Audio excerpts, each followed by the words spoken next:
மாணவர்கள் அனைவரையும் தமிழ்நாடு அரசு கல்வி தொலைக்காட்சி சார்பாக அன்புடன் வரவேற்கின்றோம்.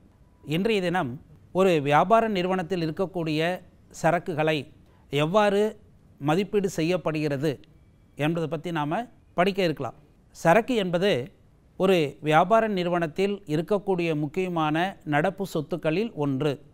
கணக்கு பதிவுகளின் விதிமுறைகளின்படி சரக்கினுடைய சந்தை மதிப்பு, அதனுடைய அடக்க மதிப்பு, இந்த இரண்டு மதிப்பில் அல்லது இரண்டு விலையில் எது குறைவாக இருக்கிறதோ அதன் அடிப்படையிலேயே சரக்கிருப்பு மதிப்பிடப்படுகிறது. ஒவ்வொரு சரக்கினுடைய சந்தை விலையும் ஒவ்வொரு சரக்கினுடைய அடக்க விலையும் ஒப்பீடு செய்யப்பட்டு எந்த விலை குறைவாக இருக்கிறதோ அந்த விலையை நாம் அடிப்படையாக எடுத்துக்கொண்டு இறுதி சரக்கு மதிப்பிடப்படுகிறது. ஒரு வியாபார நிறுவனத்தில் பொதுவாக இரண்டு முறைகளில் சரக்கிருப்பு மதிப்பிடப்படுகிறது. ஒன்று தனித்தனியாக மதிப்பிடும் முறை, இரண்டாவது வகை மொத்தமாக மதிப்பிடும் முறை. இப்போ முதலில் நாம் தனித்தனியாக மதிப்பிடும் முறையை பற்றி நாம் புரிந்து கொள்ளலாம். ஒரு வியாபார நிறுவனத்தினுடைய இறுதி சரக்கு, அந்த இறுதி சரக்கினுடைய ஒவ்வொன்றையும் தனித்தனியாக தேர்ந்தெடுத்து ஒவ்வொரு சரக்கினுடைய அடக்க விலை அல்லது சந்தை விலை ஒப்பீடு செய்யப்பட்டு இந்த இரண்டு விலையில் எந்த விலை குறைவாக இருக்கிறதோ அதன் அடிப்படையில் இறுதி சரக்கு மதிப்பிடப்படுகிறது. உதாரணமாக பாருங்கள், நமது வியாபார நிறுவனத்தில் 4 வகையான பொருள் இருக்குது. ABCDன்னு சொல்லிட்டு 4 வகையான பொருள் இருக்குது. இதில் முதல் வகையான A என்ற பொருளினுடைய அடக்க விலை 200 ரூபாய் இருக்குது. சந்தை விலை நமக்கு எவ்வளோ சார் இருக்குதுன்னு சொன்னாங்க, 300 ரூபாய் இருக்குது. இப்போது இந்த 200 ரூபாய் 300 ரூபாய் இந்த இரண்டு விலையில் எது குறைவாக இருக்கிறது என்று சொன்னால் இந்த அடக்க விலை குறைவாக இருக்கிறது, அதன் அடிப்படையில் இறுதி சரக்கு மதிப்பிடப்படுகிறது. அடுத்த உதாரணத்தை பாருங்கள். B என்ற ஒரு பொருள் இருக்குது. இதனுடைய அடக்க விலை ரூபாய் 300, சந்தை விலை ரூபாய் 250. இந்த 300 ரூபாய் விட எந்த விலை குறைவாக இருக்குது? அடக்க விலையை விட சந்தை விலை குறைவாக இருக்குது. அப்போ நாம் B என்ற பொருளினுடைய சரக்கினுடைய மதிப்பை நாம் எதை எடுத்துக்கணும்னு சொன்னால் 250 ரூபான்னு சொல்லிட்டு எடுத்துக்கலாம்.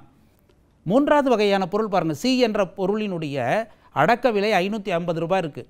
ஆனால் சந்தை விலை எவ்வளோ இருக்குதுன்னு கேட்டிங்கன்னா 520 ரூபாய் தான் இருக்குது. அப்போது இந்த ரெண்டு விலையில் 550 520 இந்த ரெண்டு விலையில் எது குறைவாக இருக்கிறது என்று சொன்னால் சந்தை விலை குறைவாக இருக்கிறது. ஸோ அந்த சந்தை விலை 520 தான் C என்ற பொருளினுடைய இறுதி சரக்காக மதிப்பிடப்படுகிறது. அடுத்தது D என்ற ஒரு பொருள் எடுத்துக்கிறோம். அதனுடைய அடக்க விலை எவ்வளோ சார் இருக்குதுன்னு கேட்டிங்கன்னா 650 ரூபாய் இருக்குது. அதனுடைய சந்தை விலை எவ்வளோ சார் இருக்குதுன்னு கேட்டிங்கன்னா 775 ரூபாய் இருக்குது. அப்போ இந்த ரெண்டு விலையில் எந்த விலை குறைவாக இருக்கிறது? 650 ரூபாய் குறைவாக இருக்குது. இந்த 650 ரூபாய் தான் D என்ற பொருளினுடைய இறுதி சரக்காக மதிப்பிடப்படுகிறது.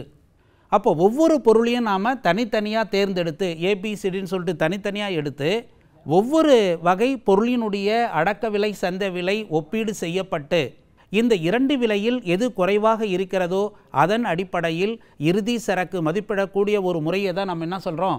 தனித்தனியாக மதிப்பிடும் முறை அப்படின்னு நம்ம சொல்கிறோம். இப்போ நம்ம சொன்ன எடுத்துக்காட்டில் இந்த தனித்தனியாக மதிப்பிடும் முறை அடிப்படையில் நாம் இறுதி சரக்கை மதிப்பீடு செய்தால் இறுதி சரக்கினுடைய மதிப்பு எவ்வளோ சார் அப்படின்னு கேட்டிங்கன்னா 1620 ரூபாய். இதை தான் நாம் இருப்புநிலை குறிப்பில் இடம்பெற செய்வோம். நான் முதலே சொன்னேன், சரக்கு என்பது ஒரு நடப்பு சொத்து. அதனுடைய அடக்க விலை சந்தை விலை எந்த விலை குறைவாக இருக்கிறதோ அதன் அடிப்படையில் தான் இறுதி சரக்கு மதிப்பிடப்படுகிறது அப்படின்னு நம்ம சொன்னேன். இந்த மதிப்பிடக்கூடிய இரண்டாவது முறை என்னன்னு கேட்டிங்கன்னா மொத்தமாக மதிப்பிடக்கூடிய முறை. ஒவ்வொரு பொருளையும் நம்ம தனித்தனியாக கருத்தில் கொள்ளாமல் அனைத்து பொருளினுடைய மொத்த சந்தை விலை மொத்தனுடைய அடக்க விலையை கணக்கிட்டு இந்த மொத்த இரண்டு விலைகளையும் ஒப்பீடு செய்யப்பட்டு இதில் எந்த விலை குறைவாக இருக்கிறதோ அது இறுதி சரக்காக மதிப்பிடப்படுகிறது. இந்த எடுத்துக்காட்டில் பாருங்கள், A என்ற பொருளினுடைய அடக்க விலை 200 ரூபாய், சந்தை விலை 300 ரூபாய் இருக்குது. மொத்தமாக போடுறோம். Bக்கு பார்த்தீங்கன்னா 300 ரூபாய் 250 ரூபாய், Cக்கு 550 520, Dக்கு அடக்க விலை 650 ரூபாய், சந்தை விலை 775 ரூபான்னு இருக்குது. அப்போது இந்த நம்ம நிறுவனத்தில் இருக்கக்கூடிய எல்லா சரக்கினுடைய மொத்த அடக்க விலை 1700 ரூபாய் இருக்குது. இந்த மொத்த சரக்கினுடைய சந்தை விலை எவ்வளோ இருக்குது? 1845 ரூபாய் இருக்குது. அப்போது இந்த இரண்டு விலையில் எந்த விலை குறைவாக இருக்கிறது அப்படின்னு பார்த்தோம்னா 1700 ரூபாய் தான் இருக்குது. இதுதான் இறுதி சரக்கினுடைய மதிப்பாக இருப்புநிலை குறிப்பில் காட்டப்படுகிறது. ஸோ தனித்தனி அடக்க விலை அப்படின்னு சொன்னாங்க நம்ம நிறுவனத்தில் இருக்கக்கூடிய ஒவ்வொரு வகை பொருளையும் தனித்தனியாக கருத்தில் கொண்டு ஒவ்வொன்றினுடைய அடக்க விலை சந்தை விலையை ஒப்பீடு செய்யப்பட்டு அதன் அடிப்படையில் இறுதி சரக்கு மதிப்பீடு செய்யப்பட்ட அது தனித்தனியாக மதிப்பீடு முறை.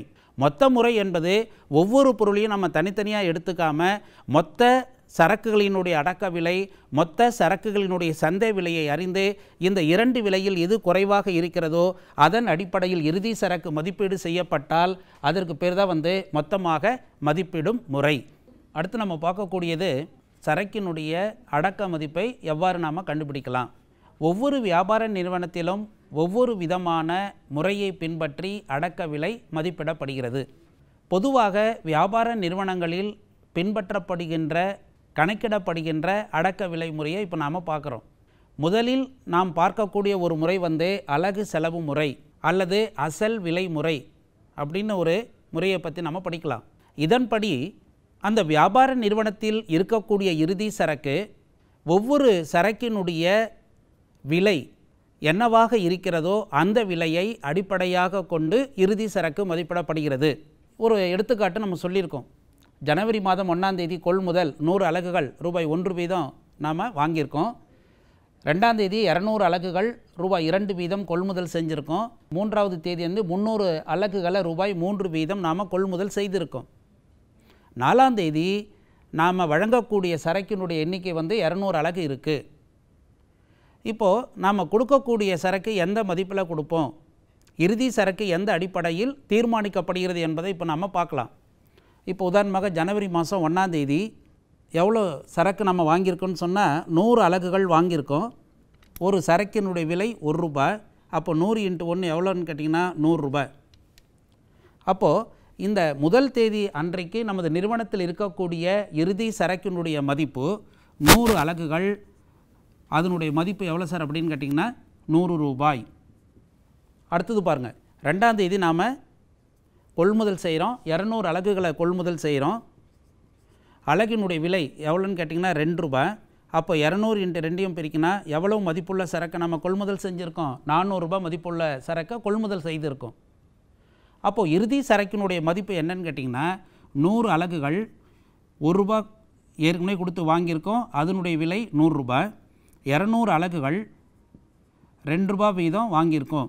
அப்போது இறுதி சரக்கினுடைய மதிப்பு எவ்வளோ சார் அப்படின்னு கேட்டிங்கன்னா ரூபாய் 500.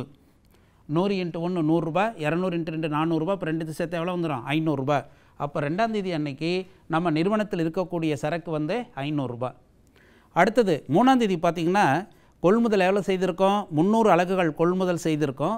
அலகினுடைய விலை 3 ரூபாய். அப்போ ரெண்டுத்தையும் பிரிக்கினா எவ்வளோ கிடைக்கும்? நம்ம 900 ரூபாய் மதிப்புள்ள சரக்கை கொள்முதல் செஞ்சுருக்கோம். அப்போது இறுதி சரக்கு என்னன்னு கேட்டிங்கன்னா 100 அலகுகள் 1 ரூபாய் வீதம், 200 அலகுகள் 2 ரூபாய் வீதம், 300 அலகுகள் 3 ரூபாய் வீதம்.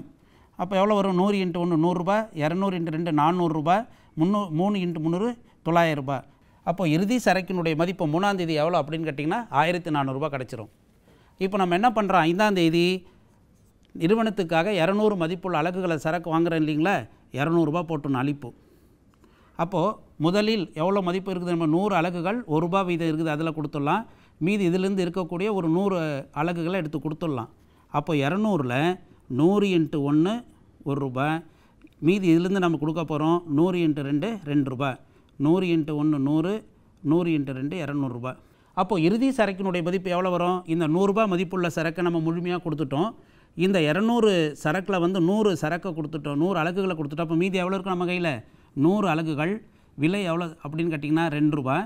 அடுத்தது இந்த 300 அலகுகள் அப்படியே இருக்குது, அதனுடைய விலை 3 ரூபாய். அப்போ 100 × 2 200 ரூபாய், 300 × 3 900 ரூபாய். அப்போ இறுதி சரக்கினுடைய மதிப்பு எவ்வளோன்னு கேட்டிங்கன்னா 1100 ரூபாய். ஒவ்வொரு பொருளினுடைய விலையை, கொள்முதல் விலையை தனித்தனியாக கணக்கிடப்பட்டு அதன் அடிப்படையில் இறுதி சரக்கு மதிப்பிடக்கூடிய முறையை தான் நம்ம அலகு செலவு முறை என அழைக்கின்றோம். சரக்கினுடைய அடக்க விலையை மதிப்பிடக்கூடிய இரண்டாவது முறை முதலில் வாங்கிய சரக்கு முதலில் வெளியேறும் முறை. இதன் அடிப்படையில் முதலில் கொள்முதல் செய்யப்பட்ட சரக்கு முதலில் அளிக்கப்படுகிறது, வழங்கப்படுகிறது என்ற அனுமானத்தின் அடிப்படையில் சரக்கினுடைய அடக்க மதிப்பு தீர்மானிக்கப்படுகிறது. இறுதியாக வாங்கப்பட்ட சரக்கினுடைய கொள்முதல் விலையை அடிப்படையாக கொண்டு சரக்கு மதிப்பிடப்படுகிறது. இதை இந்த முறையினுடைய முக்கியமான கோட்பாடாக உள்ளது. இதில் பாருங்கள், ஜனவரி மாதம் 1ஆம் தேதி கொள்முதல் 100 அலகுகள் செஞ்சுருக்கோம். அப்போது இறுதி சரக்கு நம்மளுக்கு என்ன ஆகிட்டு இருக்கு, நமக்கு இதே 100 அலகுகள் ₹1 வீதம், இறுதி சரக்கினுடைய மதிப்பு ₹100. அடுத்தது நம்ம 2ஆம் தேதி என்ன பண்ணுறோம், 200 அலகுகளை ₹2 வீதம் வாங்குகிறோம். அப்போ இறுதி சரக்கு 100 அலகுகள் ₹1 வீதம் இருக்கும், 200 அலகுகள் ₹2 வீதம் இருக்கும். அப்போ 100 × 1 100 200 × 2 400. அப்போது இறுதி சரக்கினுடைய மொத்த மதிப்பு 500ஆக காட்டப்படும். அடுத்தது 3ஆம் தேதி பார்த்திங்கன்னா ₹3 வீதம் 300 சரக்குகளை கொள்முதல் செய்கிறோம். மொத்த மதிப்பு எவ்வளவு, ₹900. அப்போ இறுதி சரக்கு எப்படி கணக்கிடுவோம், நம்ம 100 அலகுகள் ₹1 வீதம், 200 அலகுகள் ₹2 வீதம், 300 அலகுகள் ₹3 வீதம் நாம் இறுதி சரக்காக வச்சுருக்கோம். அப்போ 100 × 1 100, 200 × 2 400, 300 × 3 3 900. அப்போ மொத்த சரக்கினுடைய மதிப்பு 1400. இறுதி சரக்கினுடைய மதிப்பு என்றைக்கு, 3ஆம் தேதி. 4ஆம் தேதி பாருங்கள், முக்கியமானது, நாம் சரக்கை வெளியேற்றுறோம், கொடுக்குறோம். எவ்வளவு அலகுகள், 200 அலகுகள். இப்போ நம்ம எந்த முறையை பின்பற்றுறோன்னு சொன்னால், முதலில் வாங்கிய சரக்கு முதலில் வெளியேறும் முறை. அப்போ முதலில் இப்போ மொத்தம் எவ்வளோ சரக்கு நம்ம கொடுக்குறோம், 200 அலகுகளில் முதலில் வாங்கப்பட்ட சரக்கு எவ்வளவு, இந்த 100 அலகுகளை கொடுத்துருவோம். அலகினுடைய விலை என்ன, ₹1. அப்போது ₹100. 200ல் 100 அலகு கொடுத்துட்டிங்க. அடுத்தது இந்த ₹2 வீதம் நம்ம வாங்கியிருக்கோம் இல்லையா, 200 அலகுகள், இதிலிருந்து ஒரு 100 அலகை கொடுத்துட்றோம். விலை எவ்வளவு, ₹2. அப்போது ₹200 இங்கே போட்ட போகிறீங்க. அப்போது ₹300 மதிப்புள்ள சரக்கை நீங்கள் கொடுத்துட்றீங்க, நிறுவனத்தினுடைய உற்பத்திக்காகவோ அல்லது வெளியில் அனுப்பிச்சிட்றீங்க. அப்போ இறுதி சரக்கு எவ்வளோ மதிப்பீடு செய்வாங்க, முதலில் வாங்கிய சரக்கு முதல்ல கொடுத்துட்டீங்க, இந்த 200 அலகுகளை 100 கொடுத்துட்டு, அப்போ மீதி எவ்வளோ, எத்தனை அலகு இருக்குது, 100 அலகுகள் இருக்குது. 100 அலகுகள், விலை எவ்வளவு, ₹2. 100 × 2 200. இந்த 300 அலகுகள் அப்படியே நம்ம கையில் இருக்குது. 300 அலகுகள் ₹3 வீதம், ₹900. அப்போது அன்றைய தேதியில் இறுதி சரக்கினுடைய மதிப்பு எவ்வளோ அப்படின்னு கேட்டிங்கன்னா ₹1100. ஸோ முதலில் வாங்கிய சரக்கு முதலில் வெளியேறும் முறை அப்படின்னு சொன்னாக்க, முதலில் கொள்முதல் செய்யப்பட்ட சரக்கு முதலில் உற்பத்திக்காக வழங்கப்படுகிறது. எனவே நிறுவனத்தில் இறுதியாக வாங்கப்பட்ட சரக்கின் அடிப்படையில் இறுதி சரக்கு மதிப்பிடப்படுகிறது. இந்த எடுத்துக்காட்டில் பார்த்திங்கன்னா, கடைசியாக நம்ம எந்த அலகு வாங்கியிருக்கோம், 300 அலகுகள் வாங்கியிருக்கோம், அந்த விலையையும் இந்த 200 அலகுகளை கடைசியிலேருந்து போகும்பொழுது 200 அலகுகளை 100 அலகுகளை கொடுத்துட்டிங்க. அப்போது 100 அலகுகளை ₹2 வீதம், ₹200. அப்போ இறுதி சரக்கினுடைய மதிப்பு எவ்வளோ அப்படின்னு கேட்டிங்கன்னா ₹1100. இதுதான் நம்ம என்ன சொல்கிறோம், முதலில் வாங்கிய சரக்கு முதலில் வெளியேறும் முறை. அடுத்தது நம்ம பார்க்கக்கூடிய முறை கடைசியில் வாங்கிய சரக்கு முதலில் வெளியேறும் முறை. ரெண்டாவது மெத்தடினுடைய என்டையர்லி ஆப்போசிட் மெத்தட் தான் இந்த மெத்தட். கடைசியாக எந்த சரக்கை வாங்கியிருக்கோமோ அந்த சரக்கை முதல்ல நம்ம என்ன செய்வோம், விற்பனை செய்வோம் அல்லது பண்டகத்திலிருந்து தொழிற்சாலைக்கு அனுப்ப போகிறோம். இந்த எடுத்துக்காட்டு பாருங்கள், ஜனவரி மாதம் 1ஆம் தேதி 100 அலகுகள் வாங்குகிறோம், ₹1 மதிப்பு, அதனுடைய மொத்த மதிப்பு ₹100. அதை தான் நம்ம இறுதி மதிப்பில் காமிச்சிடுறோம். 2ஆம் தேதி 200 அலகுகள் வாங்குகிறோம், ₹2 வீதம் வாங்குகிறோம், ₹400. அப்போ இறுதி சரக்கினுடைய மதிப்பு ஏற்கனவே ₹100 மதிப்புள்ள சரக்கு இருக்குது. இப்போ நாம் ₹400 மதிப்புள்ள சரக்கை வாங்கியிருக்கோம், மொத்தம் ₹500 ஆகிடுச்சு. அடுத்தது 3ஆம் தேதி 300 மதிப்புள்ள 300 அலகுகளை ₹3 வீதம் வாங்குகிறோம், மொத்த மதிப்பு ₹900. அப்போ மொத்த இறுதி சரக்கினுடைய மதிப்பு 100 அலகுகள் ₹1 வீதம், 200 அலகுகள் ₹2 வீதம், 300 அலகுகள் ₹3 வீதம், மொத்தம் ₹1400 இருக்குது. அதில் ஒன்றும் மாற்றம் கிடையாது. இப்போ பார்த்திங்கன்னா 5ஆம் தேதி நாம் 200 அலகுகளை விற்பனை செய்கிறோம் அல்லது நமது பண்டகத்திலிருந்து உற்பத்தி துறைக்கு அனுப்புகிறோம்னு வச்சுக்கலாம். எத்தனை அலகுகள் அனுப்புகிறோம், 200 அலகுகள் அனுப்புகிறோம். நல்லா கவனிங்க எல்லோரும். 200 அலகுகளில் இது நம்ம எந்த மெத்தடை ஃபாலோ பண்ணுறோம், கடைசியில் வாங்கிய சரக்கு முதலில் வெளியேறுகிறது, முதலில் வித்துடுறோம். கடைசியாக நம்ம எந்த சரக்கை வாங்கியிருக்கோம், 300 மதிப்புள்ள அலகுகளை ₹3 வீதம் வாங்கியிருக்கோம் இல்லையா, இந்த சரக்கை தான் எடுத்து முதல்ல நம்ம என்ன பண்ணணும், விற்பனை செய்ய போகிறோம். 300 அலகுகளில் 200 அலகுகள், அதனுடைய விலை எவ்வளோ பாருங்கள், ₹3. அப்போ 200 × 3 எவ்வளவு, ₹600 சரக்கை நீங்கள் கொடுத்துட்டீங்க. அப்போது இறுதி சரக்கினுடைய மதிப்பை எப்படி நம்ம கண்டுபிடிக்க போகிறோம், ஏற்கனவே 100 அலகுகள் ₹1 வீதம் இருக்குது, 200 அலகுகள் ₹2 வீதம் இருக்குது. இந்த 300 கடைசியாக வாங்கின சரக்கு இல்லையா, இந்த 300 அலகுகள் தான் 200 அலகுகளை கொடுத்துட்டீங்க. அப்போ 300 அலகுகளை 200 அலகு கொடுத்துட்டிங்கன்னா மீதி எவ்வளோ நம்ம கையில் இருக்குது, இந்த ₹3 விலையில் வாங்கப்பட்ட அலகுகளில் 100 அலகுகள் இருக்குது. 100 அலகினுடைய விலை ₹3. புரியுதுங்களா? இந்த மெத்தடில் எந்த சரக்கை நாம் இறுதியாக வாங்குகிறோமோ அந்த சரக்கை முதலில் விற்பனை செய்கிறோம். அப்போ இறுதியில் வாங்கக்கூடிய சரக்கை முதல்ல அனுப்புறதுனால முதலில் வாங்கப்பட்ட சரக்கின் விலையில் தான் இறுதி சரக்கு மதிப்பிடப்படுகிறது.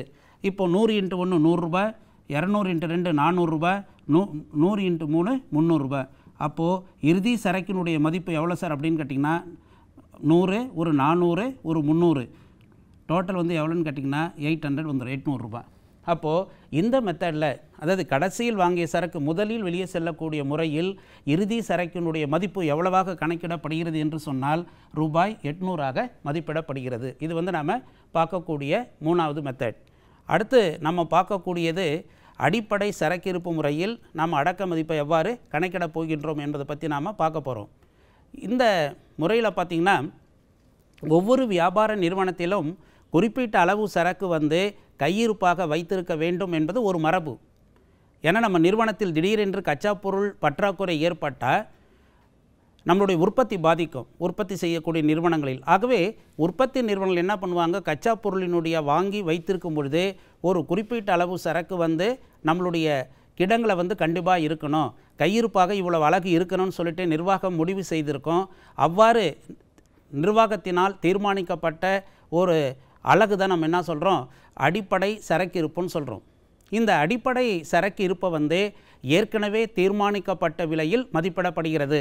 ஒரு அழகை இவ்வளோ விலையில் தீர்மானிக்கணும்னு சொல்லிட்டு நிர்வாக குழு முடிவு செய்திருக்கோம். அந்த விலையில்தான் இந்த முறையில் வந்து இறுதி சரக்கு மதிப்பிடப்படுகிறது. பொதுவாக இந்த முறையில் வந்து நம்ம எந்த சரக்கை வாங்கியிருக்கோமோ அந்த சரக்கினுடைய அசல் விலையை விட இருக்கக்கூடிய அந்த குறிப்பிட்ட ஒரு சரக்கினுடைய அடக்க விலையை விட தீர்மானிக்கப்பட்ட விலை வந்து மிக குறைவாகவே இருக்கும். இந்த முறையை தான் நாம் அடிப்படை சரக்கு இருப்பு முறை என சொல்கிறோம். இந்த அடிப்படை சரக்கினுடைய அலகினுடைய எண்ணிக்கை ஒவ்வொரு நிறுவனத்துக்கும் வேறுபட்டு நிற்கும். அடுத்து நம்ம பார்க்கக்கூடியது அதிகபட்ச விலை உள்ள பொருளை முதலில் வெளியேற்றக்கூடிய முறை. இந்த முறையில் வந்து நாம் எந்த ஒரு சரக்கை நாம் கொடுக்க இருக்கிறோன்னு சொன்னால் நிறுவனத்தில் இருக்கக்கூடிய சரக்கு எந்த சரக்கு விலை அதிகமாக இருக்கிறதோ அந்த சரக்கை முதல் நம்ம என்ன செய்ய போகிறோம், விற்பனை செய்ய போகின்றோம். அடுத்து நம்ம பார்க்கக்கூடியது அதிக விலையுள்ள பொருளை முதலில் வெளியேற்றக்கூடிய ஒரு முறை. நம்ம கிடங்கில் எந்த சரக்கினுடைய விலை அதிகமாக இருக்கிறதோ அந்த சரக்கை முதல் நம்ம என்ன செய்வோம், விற்பனைக்காகவோ அல்லது உற்பத்தி பணிக்காகவோ நமது கிடங்கிலிருந்து வெளியே அனுப்பிடுவோம்.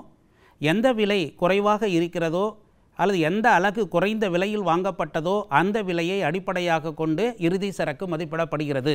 உதாரணம் பாருங்கள், நாம் ஜனவரி மாதம் 1ஆம் தேதி 100 அலகுகள் வாங்குகிறோம். ஒரு அலகினுடைய விலை 100 ரூபாய். இறுதி சரக்கு அன்றைக்கு அது அப்படி தான் இருக்கும். அடுத்தது 2ஆம் தேதி நாம் 200 அலகுகள் வாங்குகிறோம், 2 ரூபாய் வீதம். மொத்த மதிப்பு எவ்வளவு, 400 ரூபாய் வரும். இறுதி சரக்கினுடைய மொத்த மதிப்பு ஏற்கனவே 100 ரூபாய் மதிப்புள்ள பொருள் இருக்குது. இப்போ நாம் 400 ரூபாய் மதிப்புள்ள பொருளை வாங்கியிருக்கோம். அப்போ மொத்தம் எவ்வளோ வந்துடும், நமக்கு 500 ரூபாய் மதிப்புள்ள ஒரு பொருள் வந்து நமது கிடங்கில் இருக்குது. 3ஆம் தேதி 3 ரூபாய் வீதம் 300 அலகுகளை வாங்குகிறோம். கொள்முதலில் நாம் எழுதிட்டோம். இறுதி சரக்கு வரும் 100 அலகுகள் 1 ரூபாய் வீதம், 200 அலகுகள் 2 ரூபாய் வீதம், 300 அலகுகள் 3 ரூபாய் வீதம். மொத்தம் இப்போ எவ்வளோ வருது, நமக்கு 1400 ரூபாய் இறுதி சரக்கு வருது. இப்போது கவனிங்க, 5ஆம் தேதி நாம் சரக்கை இஷ்யூ பண்ணுறோம், அளிக்கிறோம். எத்தனை அலகுகள் அளிக்கிறோம் பாருங்கள், 400 அலகுகள் அளிக்கிறோம், கொடுக்குறோம். இந்த 400 அலகுகளை எந்த சரக்கை எடுத்து கொடுக்குறோன்னு கேட்டோம்னா எந்த சரக்கினுடைய விலை அதிகமாக இருக்கிறதோ அந்த சரக்கு எடுத்து முதல்ல கொடுத்துடணும். அது முதலில் வந்த சரக்காக இருக்கலாம் அல்லது இறுதியில் வந்த சரக்காக இருக்கலாம், அதை பற்றி நாம் கருத்தில் கொள்ளாதீங்க. எந்த விலை அதிகமாக இருக்கிறதோ அந்த சரக்கை முதல்ல எடுத்து டிஸ்ட்ரிபியூட் பண்ணிடணும். இப்போ நம்ம சொன்ன எடுத்துக்காட்டில் பார்த்திங்கன்னா கடைசியாக வாங்கப்பட்ட 300 அலகுகள் விலை வந்து அதுக்கு மட்டும் எவ்வளோ இருக்குது, 3 ரூபாய். மற்ற பார்த்திங்கன்னா 1 ரூபாய், 2 ரூபாய், 3 ரூபாய், 3 விதமான பொருள் வாங்கியிருக்கோம். இதில் எந்த விலை அதிகமாக இருக்குது, 300 ரூபாய் அதிகமாக இருக்குது. அப்போது 400 மதிப்பில் முதல்ல இந்த 300 மதிப்புள்ள பொருள் எடுத்து கொடுத்துட போகிறீங்க. 300 விலை எவ்வளோ, இப்போ நமக்கு 3 ரூபாய். அப்போ ரெண்டுத்தையும் பிரிக்கினா 900 ரூபாய் வந்துடும். மீதி இருக்கக்கூடிய 100 அலகுகளை இதுலேருந்து எடுத்து கொடுத்துட போகிறீங்க. 100 அலகுகள் விலை எவ்வளோ இருக்குது, 2 ரூபாய் இருக்குது, 200 ரூபாய். இப்போ நம்ம 200ல் 100 அலகுகள் கொடுத்துருக்கோம். அப்போ மீதி இப்போ நம்ம கையில் இருக்கும், இப்போது 100 அலகுகள் இருக்குது, 2 ரூபாய் ரேட்டில் 200 ரூபாய். ஏற்கனவே 100 அலகுகள் முழுமையாக இருக்குது, அதனுடைய விலை 1 ரூபாய். 100 × 1 ரூபாய் 100 ரூபாய். அப்போ இறுதி சரக்கினுடைய மதிப்பு நமக்கு எவ்வளோ வரும்னு கேட்டிங்கன்னா 300 ரூபாய் வரும். ஸோ இந்த முறையில் பார்த்திங்கன்னா எந்த சரக்கினுடைய விலை அதிகமாக இருக்கிறதோ, அலகு விலை அதிகமாக இருக்கிறதோ அந்த கச்சா பொருளையோ அந்த சரக்கையோ எடுத்து நம்ம வெளியே கொடுத்துடலாம். உதாரணமாக இப்போ கொள்முதல் வந்து நம்ம முதல் நாள் வாங்கும் பொழுது ₹1 இல்லாமல் ₹6 இருக்குதுன்னு வச்சுக்கலாம். அப்போ நீங்கள் என்ன பண்ணணும், இந்த இருக்கக்கூடிய கொள்முதல் விலையில் ₹6 அதிகமாக இருந்தால் அந்த விலையில் தான் நீங்கள் என்ன பண்ணணும், சரக்கை கொடுக்கணும். ஆகவே அடிப்படை கருத்து, எந்த விலை கொள்முதல் விலை அதிகமாக இருக்கிறதோ அந்த சரக்கை எடுத்து நம்ம முதல்ல விற்பனைக்கோ அல்லது உற்பத்திக்கோ கொடுக்கக்கூடிய ஒரு முறை. அதனால் மிக குறைந்த விலை உள்ள சரக்குகள் தான் வியாபார நிறுவனத்தில் இருக்கும் என்ற கருத்தின் அடிப்படையில் இறுதி சரக்கு மதிப்பிடப்படுகிறது. சராசரி அடக்க விலை முறை, இதெல்லாம் பார்த்திங்கன்னா ரொம்ப எளிமையான ஒரு முறை.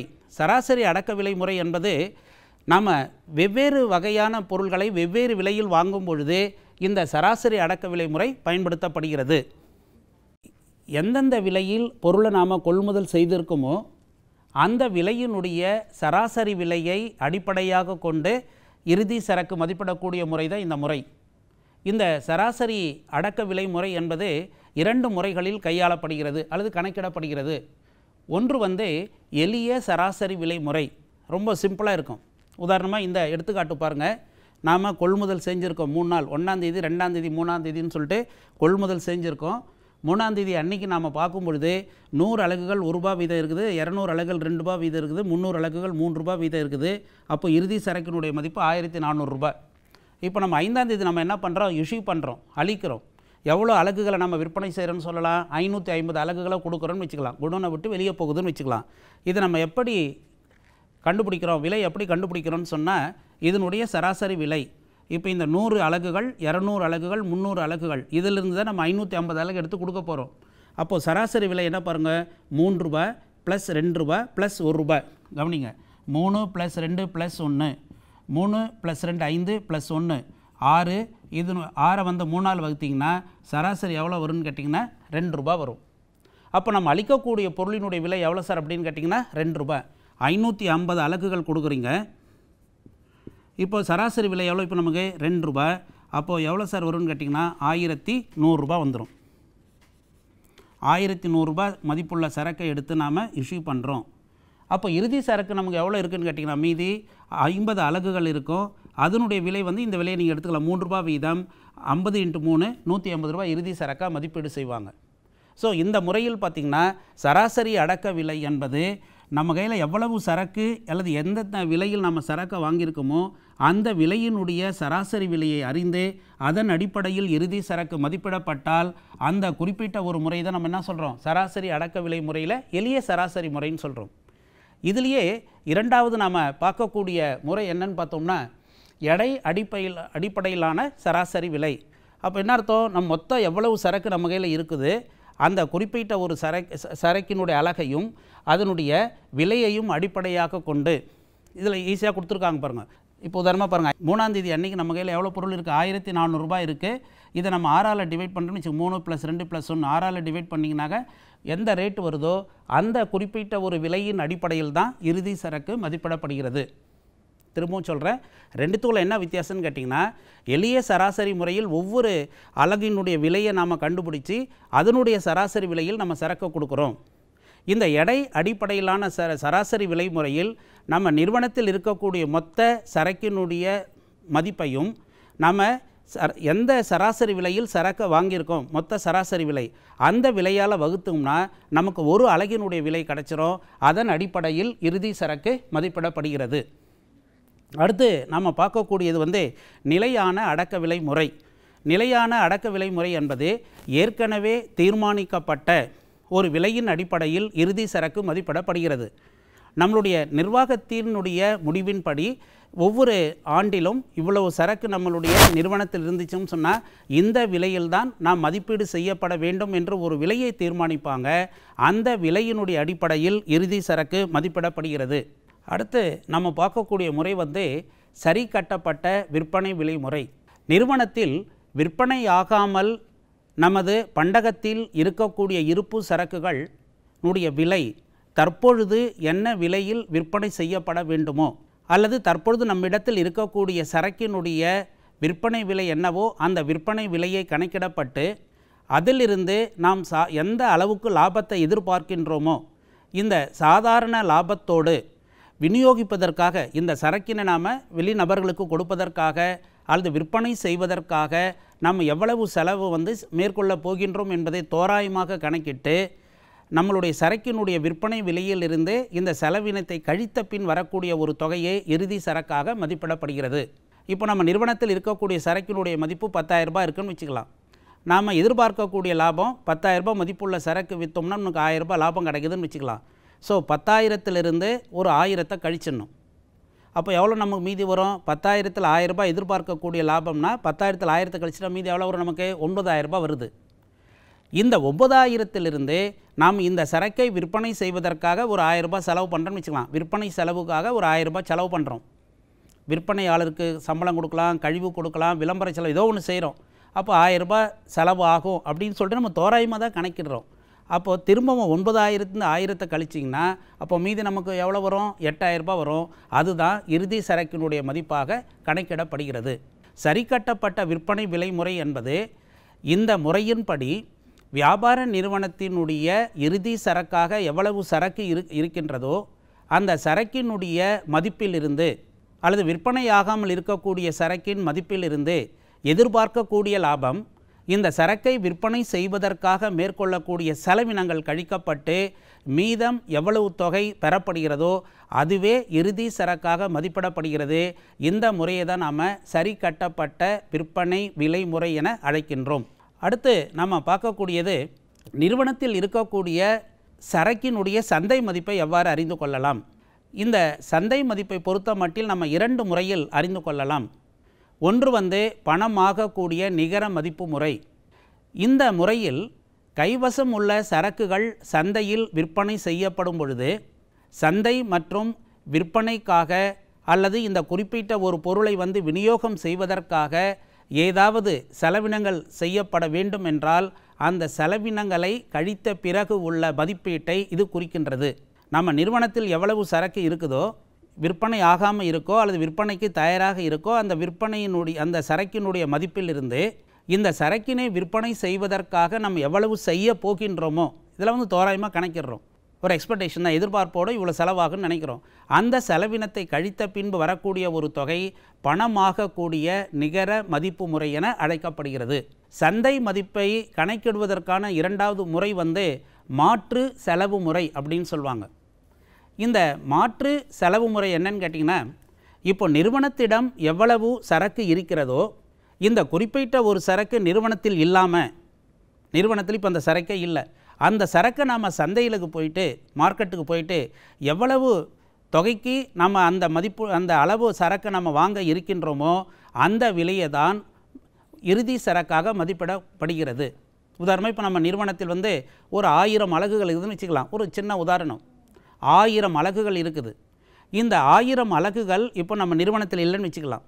இப்போ இந்த 1000 அலகுகளை நாம் சந்தைக்கு போயிட்டு இந்த 1000 அலகுகளை வெளியிடத்திலிருந்து வாங்கப்படும் பொழுது ஒரு அலகினுடைய விலை 5 ரூபான்னு வச்சுக்கலாம். மார்க்கெட்டில் அது 5 ரூபா தான் நம்ம வாங்க போகிறோம்னு வச்சுக்கலாம். அப்போ 1005 பிரிக்கணும், இப்போ நமக்கு எவ்வளோ கிடைக்கும்? 5000 ரூபாய் கிடைக்கும். இதை தான் நாம் அந்த குறிப்பிட்ட ஒரு சரக்கினுடைய சந்தை மதிப்பாக கருதலாம். இதுக்கு பேர் தான் மாற்று செலவு முறை. நாம் இந்த வகுப்பில் பார்த்திங்கன்னா சரக்கு இருப்பை மதிப்பிடக்கூடிய முறைகள் என்னென்னு பார்த்தோம்.